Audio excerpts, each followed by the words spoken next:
आणि जगभरातले जे तज्ज्ञ आहेत तेही या परिषदेमध्ये सामील झालेत. मी त्यांचं मनापासून स्वागत केलेलं आहे. आणि एक बांबू किती उपयोगी आहे आणि त्याच्यापासून काय काय फायदे आहेत. ऑक्सिजन मोठ्या प्रमाणावर त्यातून सोडलं जातं, कार्बन डायऑक्साईड शोषित केला जातो आणि त्यामुळे खूप मोठ्या प्रमाणावर पर्यावरणाला याचा लाभ होतो. आणि बांबूपासून कितीतरी प्रकारचे जे प्रॉडक्ट आहेत, म्हणजे फर्निचर आहे, त्याचबरोबर मोठमोठ्या एअरपोर्ट, 5 स्टार हॉटेल, इतर ठिकाणी स्ट्रीट फर्निचर सगळीकडे याचा वापर होतो. मोठ्या प्रमाणावर वस्तू बनवल्या जातात. बांबू ज्वेलरी बनवणाऱ्या देखील एक बांबू लेडी नीरा शर्मा म्हणून त्याही आल्या. पण त्या बांबू ज्वेलरीमुळे या आदिवासी महिला असतील, आपल्या गरीब महिला असतील, बांधव असतील, यांना मोठ्या प्रमाणावर अर्थकारण त्यांचं बदललं आहे. आणि म्हणून या बांबूमुळे आज बांबूला आपण MREGS मधून आपलं सरकारच्या माध्यमातून हेक्टरी 7 लाख रुपये लागवडीसाठी देतो. आणि बांबू जे पीक आहे, जे दुर्लक्षित होतं, ते आज मेन स्ट्रीममध्ये येताना आपण पाहतोय. अनेक जिल्ह्यामध्ये, माझ्या गावी देखील सातारामध्ये 10,000 हेक्टर बांबूची लागवडचं क्लस्टर करण्यासाठी लोकांनी कन्सेंट दिले. जिल्हाधिकारी तिथं काम करत आहेत. सोलापूरमध्ये तिथं लातूरला मोठ्या प्रमाणावर काम सुरू आहे. आणि जवळपास आपल्या राज्यामध्ये 10 लाख हेक्टर जमिनीवर बांबू लावण्याचा संकल्प आहे. या माध्यमातून मोठ्या प्रमाणावर शेतकऱ्यांना पैसे मिळतील. एक कॅश क्रॉप म्हणून आता शेतकरी याच्याकडे पाहू लागलेत आणि एकत्र येऊन समूह क्लस्टरच्या माध्यमातून बांबूची लागवड होईल. बांबूमुळे इथेनॉल देखील तयार होतं, त्याची निर्मिती होते. आणि आसामचे काही लोक आले होते, ते आसाममध्ये बांबूची पहिली रिफायनरी या ठिकाणी इथेनॉलची ते बनवत आहेत. हे एक मोठं एक गेम चेंजर आहे हा प्रकल्प आहे. आणि म्हणून आज याला प्रमोट केलेलं आहे, प्राधान्य दिलेलं आहे. आपण मुंबईमध्ये देखील अर्बन फॉरेस्ट जे आपण बनवतोय, अर्बन फॉरेस्ट म्हणजे ऑक्सिजन पार्क, याला देखील बांबूच्या माध्यमातून आपण प्रमोट करू.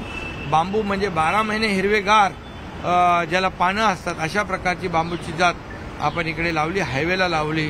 ज्या ज्या ठिकाणी आपल्याला जागा मिळेल त्या ठिकाणी लावली तर मोठ्या प्रमाणावर जे आता प्रदूषण जे आहे, आपण डीप क्लीन ड्राईव्हने कमी केले, परंतु बांबू लागवडीमुळे आणखी कमी होईल. आणि मुंबई आणि महाराष्ट्र प्रदूषण मुक्त या ठिकाणी व्हायला वेळ लागणार नाही.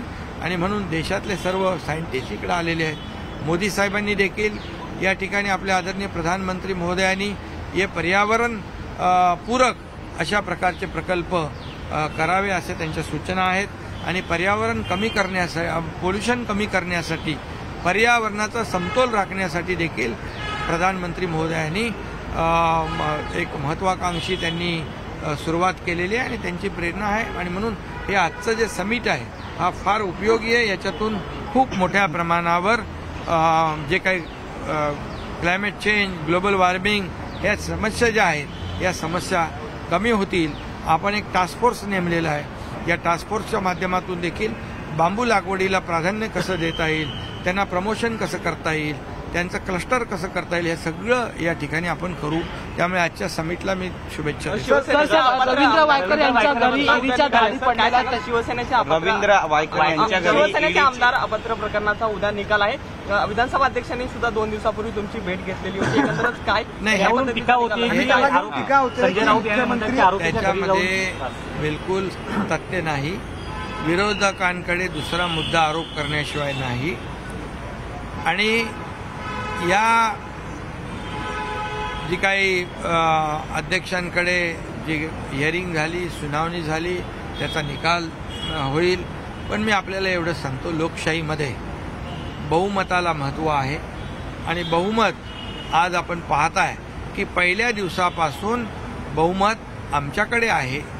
लोकशाहीमध्ये बहुमताला महत्त्व आहे. विधानसभेत देखील बहुमत आहे, लोकसभेत देखील बहुमत आहे. आणि त्याचबरोबर निवडणूक आयोगाने देखील अधिकृत शिवसेना पक्ष म्हणून आणि अधिकृत सिम्बॉल धनुष्यबाण अधिकृतपणे आमच्या पक्षाला दिलेला आहे. त्यामुळे मला वाटतं मेरिटप्रमाणे जो निकाल मेरिटप्रमाणे मिळाला पाहिजे. आणि बहुमताला या लोकशाहीमध्ये महत्त्व आहे. आम्ही कुठल्याही प्रकारे जे नियमाप्रमाणे नियम सोडून कुठलंही काम केलेलं नाही. नियमाने हे सरकार स्थापन झालेलं आहे, घटनेने दिलेल्या अधिकाराप्रमाणे हे सरकार स्थापन झालेलं आहे आणि त्यामुळे बहुमत लक्षात घेऊनच निवडणूक आयोगाने, मी पुन्हा एकदा सांगतो की आम्हाला पक्ष म्हणून शिवसेना आणि धनुष्यबाण रेकग्नाइज त्यांनी केलेला आहे आणि मला वाटतं, मला खात्री आहे, अपेक्षा आहे की मेरिट प्रमाणे निकाल लागावा. आमदार रवींद्र वायकर यांच्या घरावर ईडीची धाड. ठाकरे गटाचे नेते रवींद्र वायकर यांच्या घरावर ईडीची धाड पडलेली आहे. जोगेश्वरी येथील नाही, त्याचे मला माहिती नाही. मी राजकीय देशातून ही अशा प्रकारची कारवाई होत असल्याचा ही राजकीय, आमच्या ईडी आमचा महाराष्ट्र सरकारच्या हातात आहे का?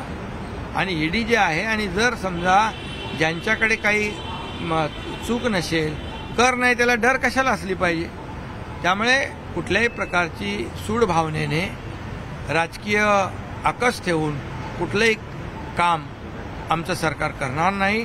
नाही तर तुम्हाला माहित आहे की कोविडमध्ये काय भ्रष्टाचार केलेला आहे, कोविडमध्ये किती पैसे खाल्लेले आहेत, डेड बॉडी बॅगमध्ये पैसे खाल्ले, खिचडी 300 ग्रामची 100 ग्राम केली, त्या ऑक्सिजन प्लांटमध्ये पैसे खाल्ले, हे सगळं रेकॉर्डवर आहे. मग आम्ही त्यांना काय म्हणायचं?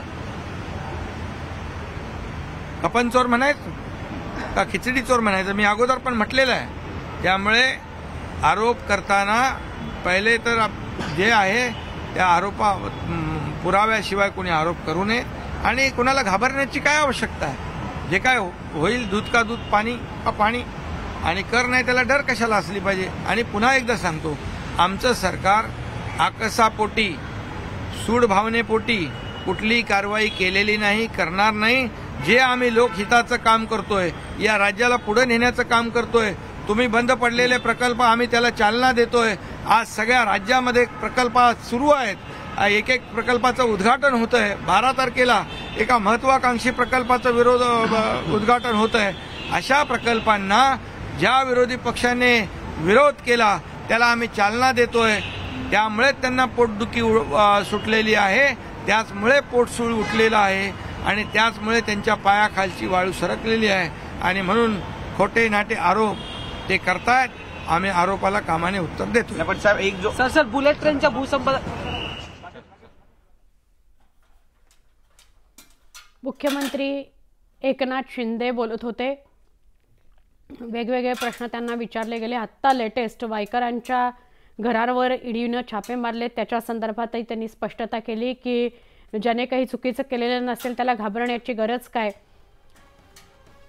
आणि ईडी काय महाराष्ट्राच्या हातात आहे का? आमच्यावर आरोप करण्यापेक्षा कोण काय वागलेलं आहे त्यांनी त्याकडे लक्ष द्यावं, असं मुख्यमंत्री एकनाथ शिंदे म्हणाले.